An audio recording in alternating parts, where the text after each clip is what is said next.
लंबे अंतराल के बाद आप कह सकते हैं दुर्गा पूजा, दीपावली और छठ, ये 3 फेस्टिवल ऐसा होता है जिसमें चाहे अनचाहे बच्चे छुट्टी में इन्वॉल्व होते ही हैं और एक लंबी छुट्टी के शिकार भी हो जाते हैं। एक बार जब छुट्टी में जाते हैं तो उनका जो टेम्परामेंट होता है, उसका जो स्पीड होता है, उनका जो पेस होता है, सब प्रभावित होता है। तो स्पीड, टेम्परामेंट और पेस को मेंटेन करना इतना आसान भी नहीं होता है। उसे आसान करने की कोशिश करते हैं बच्चे, लेकिन ये अचानक 2-4 दिनों में नहीं होता है, उसमें एक फिर से लंबा वक्त लगता है। इसीलिए हमेशा बच्चों को ये एडवाइस दिया जाता है कि छुट्टी आपको तब लेना है जब आपका सिलेक्शन हो जाए। मेडिकल या इंजीनियरिंग या किसी कॉम्पिटिटिव एग्जामिनेशन की तैयारी करने में कंसिस्टेंसी बहुत इंपॉर्टेंट टूल्स होता है, जिसे हमेशा मेंटेन करना चाहिए। आप कितने टैलेंटेड हैं ये बिल्कुल मतलब नहीं रखता है कंपटीशन में। ज़रूरी है कि आप कितने कंसिस्टेंट हैं, कितने डेडिकेटेड हैं, कितने समर्पित हैं, कितना रिस्पॉन्सिबल हैं।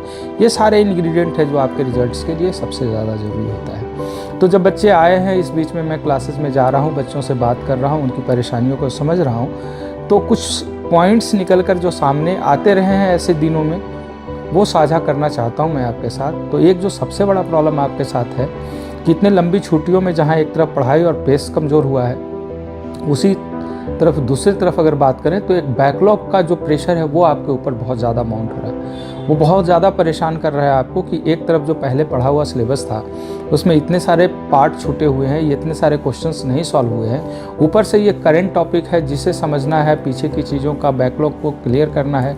ये सब एक साथ प्रेशर क्रिएट कर रहा है और जाहिर सी बात है इस बीच में पढ़ाई भी आपकी नहीं हुई है। तो ऐसे सिचुएशन में बच्चे ट्रैप हो जाते हैं और कई बार मैंने देखा है कि वो गिव अप करने के स्थिति में आ जाते हैं। वो चाहते हैं अच्छा करना, बट जब परफॉर्मेंस अच्छा नहीं आएगा, मार्क्स अच्छे नहीं आएंगे, तो मोटिवेशन का कोई कारण कैसे बनेगा। साथ ही साथ आपके पेरेंट्स भी अब क्वेश्चन करेंगे। ठीक है, फेस्टिवल में वो आपको बुलाए, आप चले गए, उनके साथ समय साझा किया, उनकी खुशियों में आप शरीक हुए, लेकिन अब जवाब सिर्फ और सिर्फ आपको देना है या हमें देना है। तो हमें और आपको जब जवाब देना है तो हमें आपको ज़्यादा अपने काम के प्रति संजीदगी के साथ, जवाबदेही के साथ अपने काम को करना है। तो संस्थान तो अपना काम कर ही रहा है अपने उस तरीके से, वो सारे शेड्यूल, सारे प्रोग्रामिंग आपके लिए, आपके फेवर में बनाया है।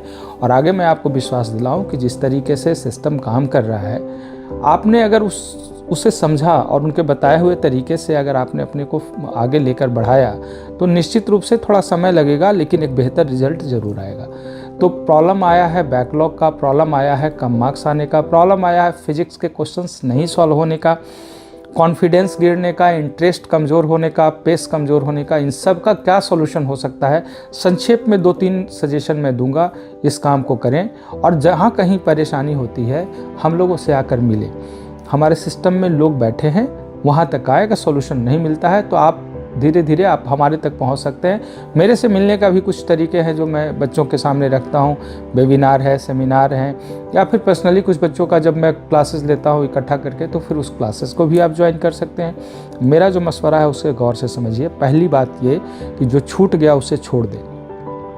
जो छूट गया है उसके बारे में अगर चिंता करेंगे तो इस समय करंट टॉपिक और छूटे हुए टॉपिक को एक साथ आप नहीं कर सकते फॉर श्योर। तो बेहतर विकल्प क्या है, सपोज 45 या 50% चैप्टर्स आपके फिनिश हुए हैं, 50% चैप्टर आपके बचे हुए हैं, तो बचा हुआ जो 50% है उससे जितना बेहतर कर सकते हैं बेहतर कर लीजिए। क्योंकि जिस दिन क्लास ख़त्म होगा उसके बाद फिर से मैं रिवीजन का मौका दूंगा।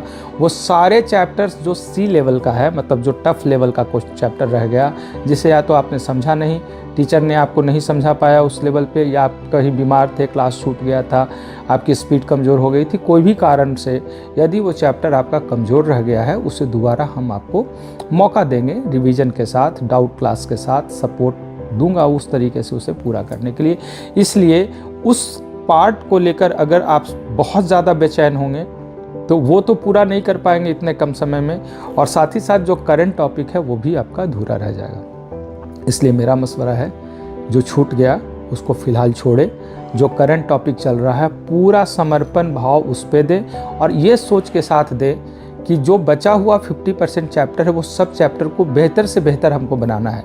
मतलब ए, बी और सी लेवल के चैप्टर जब डिवाइड करने हो तो अभी जो बचा हुआ 50% चैप्टर है वो ए लेवल का हो या बी लेवल का हो, सी लेवल का चैप्टर नहीं होना चाहिए। और ये तभी होगा जब करेंट टॉपिक पे आप पूरे तरीके फोकस करेंगे। जो छूट गया है उसका रिवीजन का मौका मैं दूंगा। और ऐसा नहीं होगा कि जो छूटा हुआ 50% चैप्टर्स जो आपका पहले पास हो चुका है उसमें सारे चैप्टर्स सी लेवल के तो नहीं होंगे, कुछ चैप्टर सी के लेवल के रह गए होंगे और कुछ ए और बी के भी होंगे। तो जब आपका सिलेबस समाप्त होगा और फिर से रिवीजन के लिए आप साथ मेरे होंगे तो सी लेवल का ओवरऑल संख्या कम होगा। यदि अभी करेंट टॉपिक को छोड़कर बैकलॉग पे ध्यान दीजिएगा तो करेंट टॉपिक में भी बहुत सारे सी हो जाएंगे और पहले से जो सी था वो तो रह ही जाएगा। कुल मिलाकर रिवीजन के बाद एक बार फिर से सी का प्रेशर बहुत ज़्यादा होगा और वैसे कंडीशन में आप बेहतर रिवीजन नहीं कर पाएंगे, आपका परफॉर्मेंस नहीं सुधर पाएगा और फिर कॉन्फिडेंस गिरेगा और इंटरेस्ट खत्म हो जाएगा, आप गिव अप कर देंगे। यही होता रहा है पहले के दिनों में। इसलिए छूटे हुए पार्ट को छोड़े और करंट टॉपिक पे फोकस करें। करना क्या है तो वही 5 स्टेप जो हमेशा आपको बताया जाता है, क्लास में आने से पहले एनसीईआरटी को पढ़ने की कोशिश करें, समझ में आए या ना आए, ये पहला स्टेप है। क्लास में जब आए तो समझे हुए चीज़ों का रिवीजन कर लें। जो नहीं समझ में आया ऑब्वियस है कि उसमें आपका कंसंट्रेशन टीचर के साथ कनेक्शन ज़्यादा बनेगा और आप ज़्यादा बेहतर समझ पाइएगा। स्टेप नंबर 3 जो बहुत इंपॉर्टेंट है, आपके नॉलेज को मार्क्स में कन्वर्ट करता है, तो उस पार्ट को ध्यान से समझिए कि आप थर्ड स्टेप मतलब क्वेश्चंस की प्रैक्टिस बहुत ज़्यादा करें। क्वेश्चन बनाते समय सिर्फ एक बात अपने को समझाना है कि 100 में 100 क्वेश्चन मुझे नहीं बनाना है। जो 60 to 70% क्वेश्चन आसानी से बन जाता है हर बच्चों से, ये क्वेश्चन पहले आपको सॉल्व कर लेना है। इसमें समय कम लगेगा, इसमें परफॉर्मेंस जब सुधरेगा तो एक्यूरेसी भी रहेगा और कम समय के कारण आपके आगे के चैप्टर्स छूटेंगे नहीं। तो आसान क्वेश्चन जो 60 to 70% रहता है मॉड्यूल में, सिर्फ इतने ही बना लीजिए। अगर एक बार बेस कंट्रोल में आ जाए, वो मजबूत हो जाए, टीचर के साथ स्पीड में आप चलते रहें तो निश्चित रूप से रिवीजन के समय इसका बहुत बड़ा फ़ायदा होता है। तो सबसे ज़्यादा जो ज़रूरी है वो पॉइंट्स मैं आपको डिस्कस कर रहा हूँ, उस पॉइंट्स पे आप बिल्कुल ध्यान देकर और उसी पे सिर्फ फोकस करें कि अभी जो करंट टॉपिक चल रहा है उस पर ध्यान दीजिए। जो क्वेश्चंस आपसे बन सकता है उसी क्वेश्चन को आप बनाएं। जो नहीं सॉल्व होता है ऐसे क्वेश्चन के लिए एक प्रयास करें, रिवीजन करें आप फिर से एनसीईआरटी से या अपने दोस्तों से पूछकर और लास्ट में डाउट पूछकर। अगर हो सकता है कि 60, 70 या 80% तक पहुंचता है, 10, 20, 15, 25% क्वेश्चंस नहीं भी बनते हैं, उसको छोड़ दीजिएगा। रिवीजन के समय वो निश्चित रूप से अच्छा हो जाएगा, ये मैं आपको जिम्मेवारी से कह रहा हूँ। लेकिन अगर वो 20% क्वेश्चन को लेकर आप बैठे रहेंगे तो निश्चित रूप से आपका टॉपिक कमज़ोर रह जाएगा, करंट टॉपिक अधूरे रह जाएंगे और पीछे का पार्ट भी आपका अधूरा होगा, वो पूरा नहीं हो सकता है। तो पहला स्टेप एनसीईआरटी पढ़कर आना, दूसरा स्टेप क्लास को बेहतर तरीके से समझना, तीसरा स्टेप क्वेश्चंस की प्रैक्टिस ज़्यादा करना और सीटीडब्ल्यू को ईमानदारी से फिल्टर करना, चौथा स्टेप कि सीटीडब्ल्यू को एक बेहतर एनालिसिस के स्वरूप में उसको लाना, मतलब एनसीईआरटी से उस क्वेश्चन को जो कन्फ्यूजन हुआ, जो टफ या रॉन्ग हुआ है, उसे क्लियर करना। और उसके बाद अगर क्लियर नहीं होता है तो टीचर का कॉपी का हेल्प लेना, फिर से क्लियर नहीं होता है तो दोस्तों से पूछना और लास्ट में टीचर से जाकर क्वेश्चन पूछना। तुरंत गलती क्वेश्चन को टीचर के पास जाकर पूछेंगे, टीचर बता देंगे, आपको समझ में भी आएगा, बट 20 दिन के बाद भूल जाइएगा। तो आप ये बहुत महत्वपूर्ण है जिसे ध्यान रखना आपको कि क्वेश्चंस जब सीटीडब्ल्यू फॉर्म में आपके सामने फिल्टर होता है तो ये सबसे प्रीशियस पार्ट है आपका, जिसे आप देखकर डर जाते हैं, जिसे देखकर आप परेशान होने लगते हैं। वो सीटीडब्ल्यू ही है जिसे आप लेकर एनसीईआरटी में सबसे ज़्यादा सीख सकते हैं। एक बार सीटीडब्ल्यू को एनसीईआरटी में जाकर सीखते हैं तो कई क्वेश्चंस के आंसर साथ साथ और भी निकल कर आता है जो एग्जामिनेशन में आने वाले टाइम में पूछा जाता है। तो इस बात का आपको ध्यान रखना है। और एक लास्ट पॉइंट्स हम लोगों ने मिस्टेक कॉपी और रिकॉल डायरी की बात कही है हमेशा कि एनालिसिस में थोड़ा वक्त लगेगा, परेशान नहीं होना है। एनालिसिस में जो वक्त लग रहा है ये आगे जाकर बहुत सारे वक्त को बचाएगा। अभी हो सकता है कि इतना करने में आपको समय लगे, अभी समय है, बाद में समय बहुत कम पड़ जाता है। इसलिए एनालिसिस बहुत ज़रूरी है और भूलने वाली चीज़ें हो जो बहुत इंपॉर्टेंट हो, बहुत अच्छा कॉन्सेप्ट हो, उसे रिकॉल डायरी में या मिस्टेक कॉपी में लिख लें।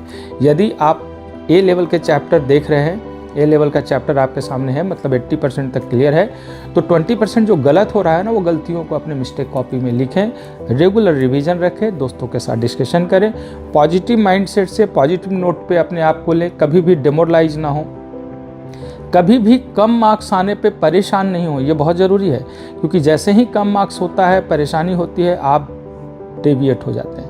और ये ज़रूरी है कि आप डेविएट ना हो, जो रास्ते बताए गए हैं उस पर लगातार चलते रहें।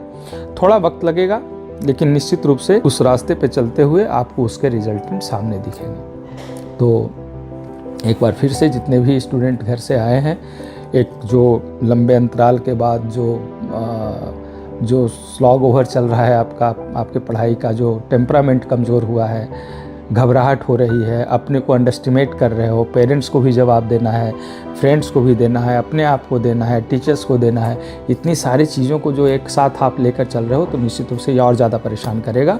ज़रूरत नहीं इसकी है, जहाँ पर हो वहीं से शुरू हो जाओ, जितना कर सकते हो उतने ही करो, बट करना होगा। ये ईमानदार प्रयास ही आपको धीरे धीरे आगे बढ़ाएगा।